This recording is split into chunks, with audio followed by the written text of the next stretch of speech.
Hi gang, time for lesson 9.5, simplifying complex numbers. I think you'll find this lesson to be pretty straightforward and maybe one of the easier ones, I think, in this whole chapter. Now, of course, you might remember imaginary numbers are primarily dealing with the number I being the square root of -1. But we like to be able to represent these various powers of I in some logical sequence. So let's just think about this a while as we see if we can simplify these various powers of I. Of course, I to the first is just I, that's no big deal. Now, I squared, when we have the square root of -1 times the square root of -1, that's what I is, remember. I'll just write this down, the square root of -1. Visualize if you square this, that just removes the square root sign, so I get -1. Now, I to the third, in a sense, you could think of as these two multiplied by each other. So I to the third, an easier name or way to write that would just be -I. And lastly, then, I to the fourth, if you picture I to the fourth as I squared times I squared, well, -1 times -1, of course, is +1. Now, here's kind of an interesting thing in that when we keep looking at these powers of I, they kind of repeat themselves a bit. For instance, we could think of I to the fifth here as I to the third times I squared. And that would be -1 times -I, and negative times a negative is a positive, of course, and so that would actually end up to be I. And other operations verify that as well. If we didn't like that way to generate I to the fifth, we could take I to the fourth times I. So that's 1 times I, which is just I. And as we go down the line here with the rest of these, I to the sixth, well, you can think of that as I to the fifth times I. And so I'd get I squared once again, which is -1. And the next one would be -I. And the next one would be +1. So the idea is that these repeat themselves every certain number of units, and every four, not units, every 4 powers. And that cycle of 4 just keeps progressing and stays the same no matter how big or small you get with these exponents related to e. So anyway, let's just try this a little bit. What is another name for I to the 39th? Well, the secret to this is simply to take that exponent, 39, and divide it by 4. And 39 divided by 4 is 6. And 6 times, 39 divided by 4 is 9, Wow, what was I thinking there? So 9 times 4 is 36, but then I have a remainder of 3. So when I have that remainder of 3, that tells me that I'm going to look at what this I to the third power is, and that's going to be -I, and so that's what I to the 39th is. If I just kept numbering these every 4 powers, realizing that that these 4 answers will just keep repeating themselves all the time, that's what I would get. All right, next one, I to the 85th.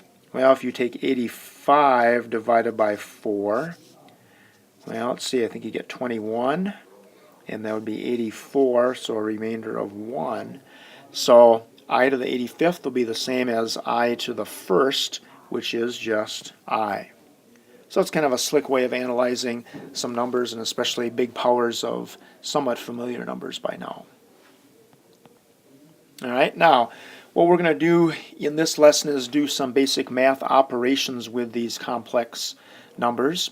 And once again, we have another rectangular form. Rectangular form can be the same type of thing that we've seen before with just x's and y's, but now of course we have a's and b's and i's and all that kind of stuff. 2 key facets here: the real part, that's the number all by itself, and the imaginary part, that's the coefficient of the number I, actually. So let's just give these a shot. I think you'll have a decent idea probably how to get these. I just got to get a color up here. Yeah. So again, when you are combining polynomials like this, remember that a minus sign in front of parentheses just changes the sign of everything. So we get 6 plus 4i. So if I look at the number part, 6 minus 5 is 1. 4i and 2i is 6i. So that's pretty easy. It relates to the whole notion of like terms and how to deal with them. Okay. Next one involves some multiplication. You could use the old FOIL method here.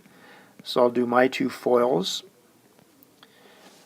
6 times 5 is 30, and 6 times 2i is negative 12i. Change the colors a bit. And then I'll say 4i times 5 is 20i. And 4i times negative 2i is negative 8i squared. Now, if we combine these, we see that these middle two terms will go together. So 20 minus 12 is plus 8.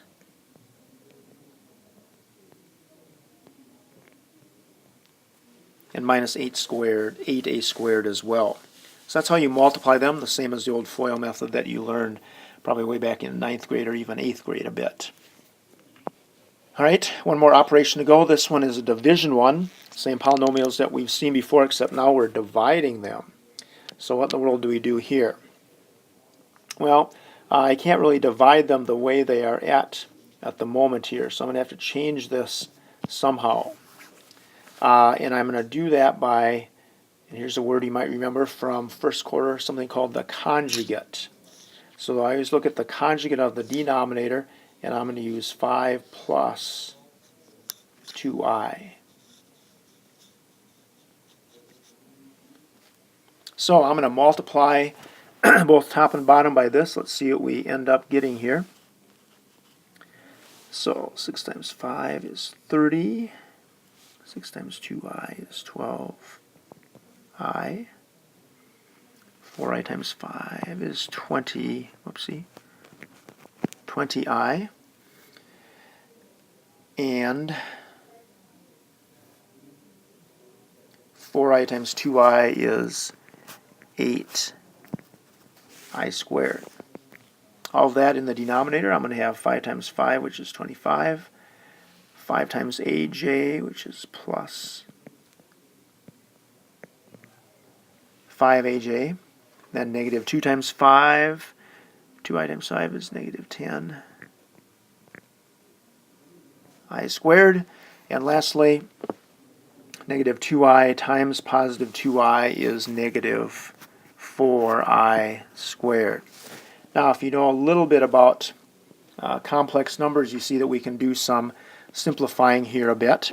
What is I squared? 8i squared, remember, would be the same as negative 8. I squared is negative 1, so 8 times I squared, 8 times negative 1 is negative 8. So out of all this, I'm going to get 30, 2i and 20i. And lastly then, 8i squared. Now whenever you see I squared, remember that, let me get a different color here. Remember always that I squared equals negative 1. So if you have something multiplied out to equal negative 1, you might as well change it and use that. So in this case, it's going to be minus 8 times negative 1, so we have something like plus 8. Looks like that. So that's the factored form of that gunky looking polynomial. And I might be able to factor this down a little bit perhaps too, but it doesn't really ask us to do that. Remember that we call these the conjugate. I should probably just write that word down here. We've seen it before, but good to get this in your notes.